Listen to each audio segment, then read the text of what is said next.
ये 2021 के प्रीलिम्स का क्वेश्चन है कि R two code of practices इनमें से किन से एसोसिएटेड है। तो जो ऑप्शंस थे वो ए बी सी डी ये थे कि environmentally responsible practices in electronics recycling, ecological management of wetland of international importance under Ramsar convention, suitable sustainable cultivation of agriculture crops in degraded lands, और E I A in the exploitation of natural resources. अब R two code of practices, अब देखिए जो fourth option है कि E I and the exploitation of natural resources, आपने E I A detail में पढ़ लिया होगा। ये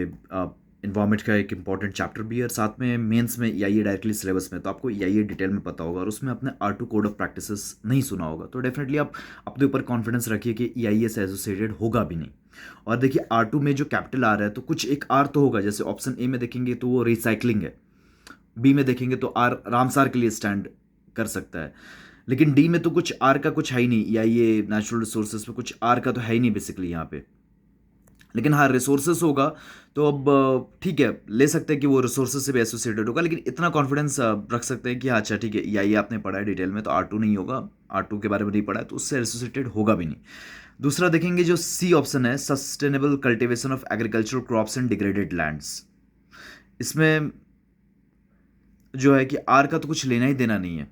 ठीक है, अब बी में आके देखेंगे तो ecological management of wetlands under Ramsar convention, तो आर रामसार के लिए स्टैंड कर सकता है, लेकिन यहाँ पे भी आप देखेंगे तो आपने रामसार डिटेल में पढ़ा होगा, उसके बारे में R two code of practices के बारे में आपने सुना भी नहीं होगा, तो डेफिनेटली बी का भी चांस कम है। ए में देखेंगे तो ठीक है ये भी इन्वायरमेंट का पार्ट हो गया, इलेक्ट्रॉनिक्स इंडस्ट्री की रिसाइकलिंग, लेकिन हाँ हो सकता है कि इसको आपने डिटेल में नहीं पढ़ा होगा इलेक्ट्रॉनिक्स रिसाइकलिंग, तो इसमें R two code of practices आ सकता है और आर रिसाइकलिंग के लिए स्टैंड कर सकता है। आर टू में एक आर रिसाइकलिंग एक रिस्पॉन्सिबल के लिए भी स्टैंड कर सकता है, तो इसमें आप देखेंगे सी तो हो ही नहीं सकता क्योंकि आर है नहीं। बी डी में आर आर है एक, यहाँ पे रिसोर्सेस है, और बी में जो है आपका वो रामसार है, लेकिन आपने इन दोनों को डिटेल में पढ़ रखा होगा ई आई ए को और रामसार को, तो उसमें कुछ आता नहीं R two code of practice. सब ए में देखेंगे तो हो सकता है, ये हो सकता है क्योंकि इन्वायरमेंट से रिलेटेड है और यूपीएससी भी इंटरेस्टेड है पूछने में, और आर रिसाइकलिंग हो सकता है, तो डेफिनेटली आप यहाँ पे आंसर आपका निकल के आएगा ए, स्मार्ट गेस वर्क से, जो कि यहाँ पे सही हो सकता था।